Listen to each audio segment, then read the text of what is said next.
শিক্ষার্থী বন্ধুরা, আজকে আমরা শিখব কিভাবে দেয়ার দিয়ে বাক্য তৈরি করতে হয়। দেয়ার কোথায় বসে, দেয়ারের অর্থ কী, বা এই ধরনের দেয়ার দিয়ে আমরা কিভাবে বাক্য গঠন করব। আজকে আমরা যে দেয়ার নিয়ে আলোচনা করব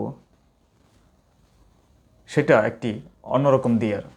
সাধারণত আমরা জানি দেয়ার মানে সেখানে। এটা দেয়ারের একটা শাব্দিক অর্থ, কিন্তু যখন আমরা ব্যাকরণগত দিক থেকে দেয়ারকে দিয়ে বাক্য গঠন করব তখন তার ব্যবহারটা কিছুটা ভিন্ন রকম। তাহলে এবার আমরা দেখব কিভাবে দেয়ার দিয়ে বাক্য গঠন করতে হয়। প্রথমে আসি আমরা, কোথাও কোনো কিছু আছে অথবা ছিল এর উপরতে দেয়ার দিয়ে বাক্য শুরু হয়। যেমন শ্রেণীকক্ষে 4টি ফ্যান আছে, আমাদের স্কুলে একটি বড় লাইব্রেরি আছে। এই যে কোনো জায়গায় কোনো কিছু আছে, এই যে প্রকাশ আমরা যখন বাংলা এইভাবে বলি, এই ধরনের বাংলাকে অনুবাদ করতে আমরা দেয়ার দিয়ে বাক্য শুরু করি।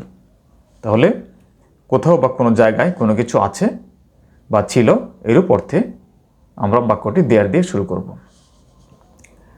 এইরূপ ক্ষেত্রে দেয়ারের কোনো অর্থ থাকে না, অর্থাৎ দেয়ার কেবল বাক্যটাকে সূচনা করে দেয়, শুরু করে দেয়, বাক্যটাকে পরিচয় করে দেয়, কিন্তু দেয়ারের কোনো অর্থ সেখানে থাকে না। দেয়ার বাক্যের শুরুতে বসে বাক্যকে কেবলমাত্র পরিচয় করিয়ে দেয়। বাক্যে দেয়ারকে অনুসরণ করে ভার্ব ব্যবহার হয় না। বাক্যে অবজেক্টকে অনুসরণ করে ভার্ব ব্যবহার করা হয়। অর্থাৎ দেয়ার দিয়ে যে বাক্যটা শুরু হয় সেখানে একটি অবজেক্ট থাকে, সেই অবজেক্ট অনুসরণ করে ভার্ব বসে, দেয়ারকে অনুসরণ করে বসে না। অবজেক্ট যদি সিঙ্গুলার হয় তাহলে ভার্ব সিঙ্গুলার হয়, আর অবজেক্ট যদি প্লুরাল হয় তাহলে সেই ভার্বটি প্লুরাল হয়।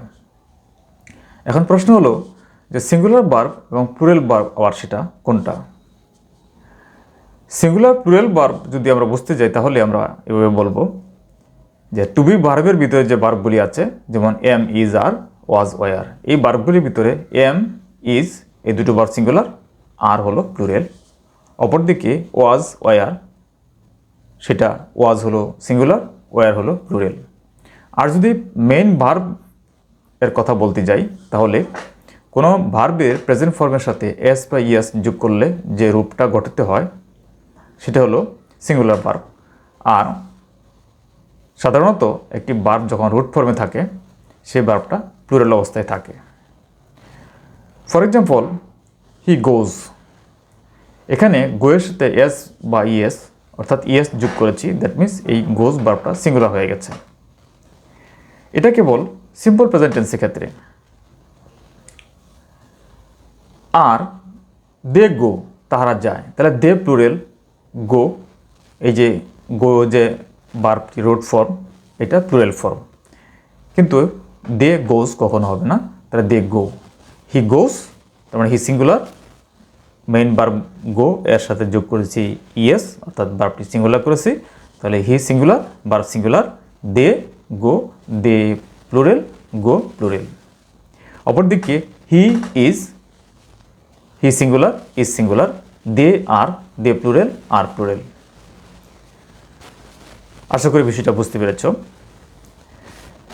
এইরূপ দেয়ারের ক্ষেত্রে সবসময় টু বি ভার্ব বসে, অর্থাৎ দেয়ার দিয়ে, অর্থাৎ কোথাও কোথাও কোনো কিছু আছে বা ছিল এইরূপ বাক্য যখন আমরা গঠন করব বা বাংলা থেকে ইংরেজি করব, সেক্ষেত্রে আমরা সবসময় টু বি ভার্ব ইউজ করব। সেই ভার্বগুলি হলো am, is, are, was, were. এবার আমরা কিছু উদাহরণ দেখে নেব। There is a pen on the table, এখানে দেয়ার ইজ মানে আছে, কি আছে? একটা কলম, তাহলে একটা কলম হলো অবজেক্ট। যেহেতু অবজেক্টকে অনুসরণ করে ভার্ব বসবে, দেয়ারকে অনুসরণ করে ভার্ব বসবে না, তাহলে a pen singular, is singular,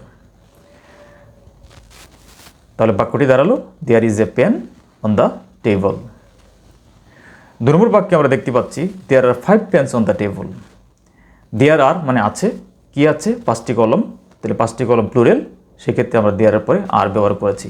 এখানে আর বসিয়েছি 5 পেনকে অনুসরণ করে, দেয়ারকে অনুসরণ করে নয়।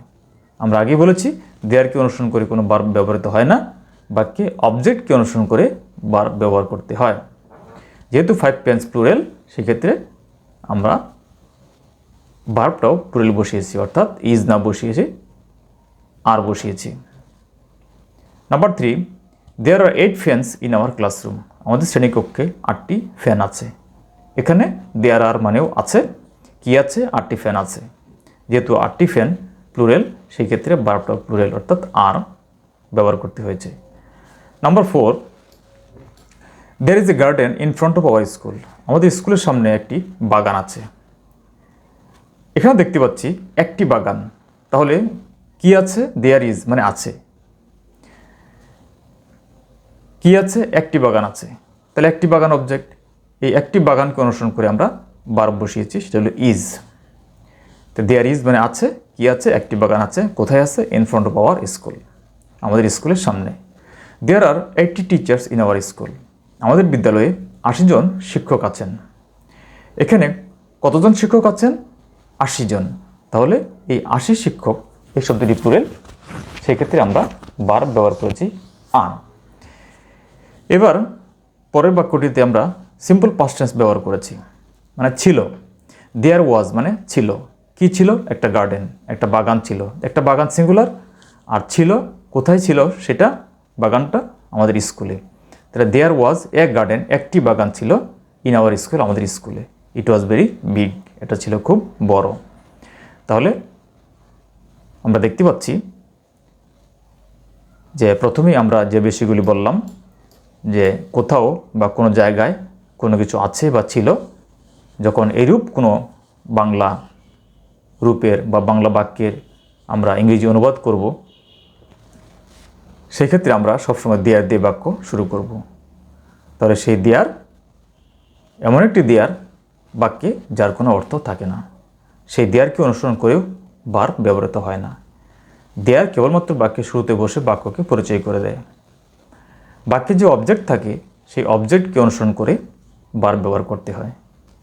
অবজেক্ট যদি সিঙ্গুলার হয় তাহলে ভার্ব সিঙ্গুলার, অবজেক্ট যদি প্লুরাল হয় তাহলে ভার্বটি প্লুরাল। আর এরূপ দেয়ারের ক্ষেত্রে সবসময় আমরা টু বি ভার্ব ইউজ করি, সেগুলি হলো am, is, are, was, were. শিক্ষার্থী বন্ধুরা, আশা করি বিষয়টি আমি তোমাদের বোঝাতে পেরেছি। ভিডিওটি তোমাদের ভালো লাগলে তোমরা লাইক, শেয়ার, কমেন্টস দিবে এবং সাবস্ক্রাইব করতে ভুলবে না। আজ এ পর্যন্তই, আবার দেখা হবে অন্য কোনো দিন অন্য কোনো একটি বিষয়ে। সে পর্যন্ত তোমরা সুস্থ থাকো। আল্লাহ হাফেজ।